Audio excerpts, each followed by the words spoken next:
이사야서 말씀입니다. 이사야서 3장 6절에서 7절 말씀 봉독합니다. 이사야서 3장 6절에서 7절 말씀.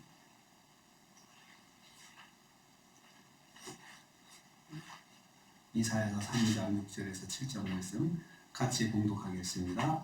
혹시 사람이 자기 아버지 집에서 자기의 형제를 붙잡고 말하기를 내게는 겉옷이 있으니 너는 우리의 통치자가 되어 이 폐허를 손 아래 두라 할 것이면 그날에 그가 소리를 높여 이르기를 나는 고치는 자가 되지 아니하겠노라. 내 집에는 양식도 없고 의복도 없으니 너희는 나를 백성의 통치자로 삼지 말라 하리라. 아멘. 아멘. 오늘 말씀은 여호와의 심판을 받은 유다가 혼란한 상황 속에서도 다급하게 지도자를 갈망하는 것을 내용으로 하고 있습니다. 그래서 아무나 지도자를 세우고자 하는 거죠. 지도자를 찾지 못해가지고 계속 누구를 세울까 하는 것입니다. 그런데 이 앞에서 이스라엘은 소년이나 아이들이 지도자가 되었다고 그랬습니다. 자격 없는 사람들. 그러니까 그 나이가 연령이고 경륜이 있는 지도자들이 다 죽고 포로로 잡혀가고 또 그 지역에서 다 사라졌기 때문에 어쩔 수 없이 소년이나 아이들이 지도자가 될 수밖에 없는데 그 지도력이 형편없습니다. 그래서 이제 국민들이 거기 사는 주민들이 공동체 안에서 고민을 하는 거죠. 누가 우리 지도자가 될까 해서 이제 약간의 경제를 가지고 있어도 지도자를 세우려고 하는 것이 6절에 있는 말씀입니다. 약간의 경제력만 있어도 아버지 집에서 자기 형제를 붙잡는다 했습니다. 공동체 안에 있는 사람들입니다.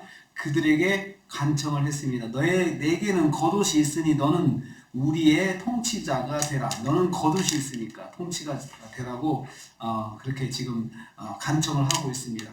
겉옷은 외출할 때 입는 외투입니다.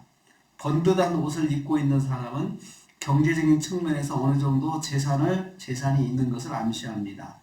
하나님의 심판으로 능력 있는 지도자가 없는 상황에서 약간의 경제적 능력만이라도 갖춘 사람을 보면 그에게 매달려 지도자가 되어줄 것을 부탁하는 것을 갈망하고 있습니다. 지도자의 무능을 깨달은 사람들이 유능한 지도자를 찾아서 갈망하는 것입니다. 그래서 하나님의 심판이 뭐냐 여기서 깨닫게 됩니다. 적절한 지도자를 만나지 못하게 하는 것도 하나님의 심판입니다. 그래서 그 어려움을 벗어날 수 있도록 지도자 한 사람이 또 지혜로운 사람이 있으면은 어려운 일들을 극복하잖아요. 그런데 그런 사람조차 서지 못하도록 하나님께서 막으시는 겁니다. 그것도 심판의 하나입니다. 두 번째는 무자격 지도자에게 자신들의 문제를 의지할 수밖에 없다 했습니다. 6절 후반부입니다. 이 폐허를 내 손안에 두라 요청을 한다 했습니다. 전쟁으로 패망한 나라를 재건하는 일을 무자격 지도자에게 맡길 수밖에 없을 것이라는 말입니다.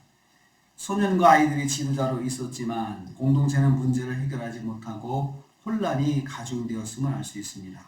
남은 백성들을 거리를 다니다가 이 백성들이 거리를 다니다가 번듯한 옷을 입고 있는 것만으로도 지도자가 되어 자신들의 폐허 문제를 해결해 주기를 갈망하고 있습니다.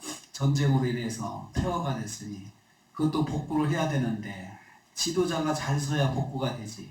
지도자가 잘못 쓰면 그 상황에서도 뇌물을 받고 자기 이득만 취하고 백성들은 피폐해지고 고통당하면서 문제는 해결되지 않고 자꾸 세금만 늘어가고 그렇게 이제 되는 거죠.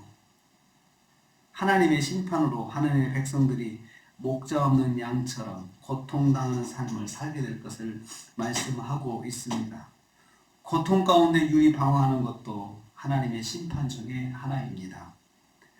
그러나 그런 사람조차도 지도자가 되지 않을 것입니다. 7절입니다. 요청받은 사람의 답변입니다. 나는 고치는 자가 되지 않겠노라고 하였습니다. 자신이 공동체의 문제를 짊어지지 않겠다고 거절하는 것입니다. 단호하게 거절하는 것입니다. 내가 왜 그것을 해? 내가 왜 그 짓을 해? 하면서 안 하겠다는 것입니다. 이유는 자신은 가진 것이 아무것도 없기 때문이라 했습니다. 내 집에는 양식도 의복도 없다. 그러니 너희는 나를 백성의 통치자로 삼지 말라고 거절하는 것입니다. 자기가 가지고 있는 작은 물질마저도 없어질까봐 겁나는 거죠. 이걸 써야 되니까. 그걸 써서 그 폐허된 그런 지역을 재건을 해야 되는데 자기 물질이 들어갈 것 같으니까 자기 돈이 아까워서 그것도 안 하겠다는 것입니다. 하나님의 심판은 그나마 백성의 눈에 띄는 사람을 지도자로 삼는 것조차 막으십니다. 그 사람이 자기 유익으로 거절하게 하는 거죠. 그냥 아이들과 소년들이 날뛰며 공동체를 망치도록 유기하시는 것입니다. 지도자의 타락과 불순종의 대가입니다. 이게 참 무서운 겁니다.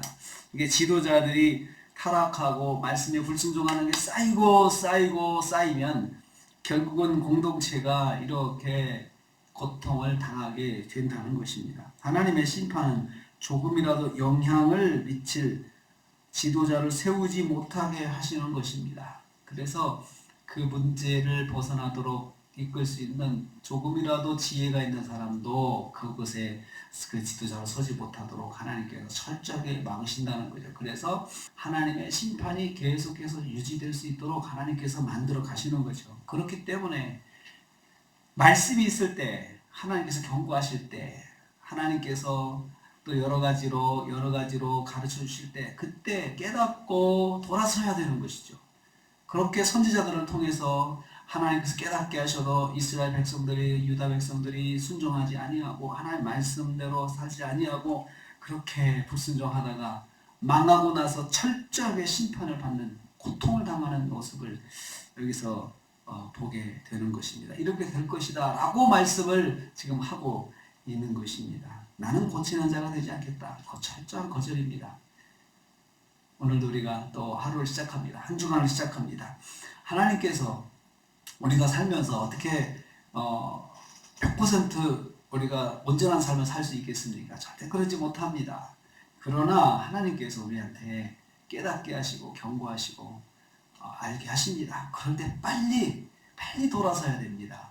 빨리 다시 서야 됩니다. 하나님 죄송합니다. 제가 또 그랬습니다. 하면서 그렇게 해야죠. 하나님은 항상 우리를 깨닫게 하시는 분이십니다. 말씀을 주셔서 깨닫게 하시고 어떤 상황을 통해서 깨닫게 하시는 분이신데, 그렇게 인도하시는 분이신데, 그때 우리가 겸손하게 엎드리지 않으면 나중에는 이런 험한 일들을 당할 수가 있다는 것입니다. 그때는 맞고 맞아도 하나님의 때까지는 그냥 가는 겁니다. 그래서 참 하나님의 심판이 무서운 것입니다. 한 주간을 살면서 우리도 하나님께서 말씀하시는 것들, 깨닫게 하시는 것들 바로 붙잡고 순종하고 돌아서고 다시 또 돌아서고, 그래서 바로 잡고 말씀을 향해서 항상 달려가는 저 여러분 되시기를 주님의 이름으로 축복합니다. 주님 감사합니다.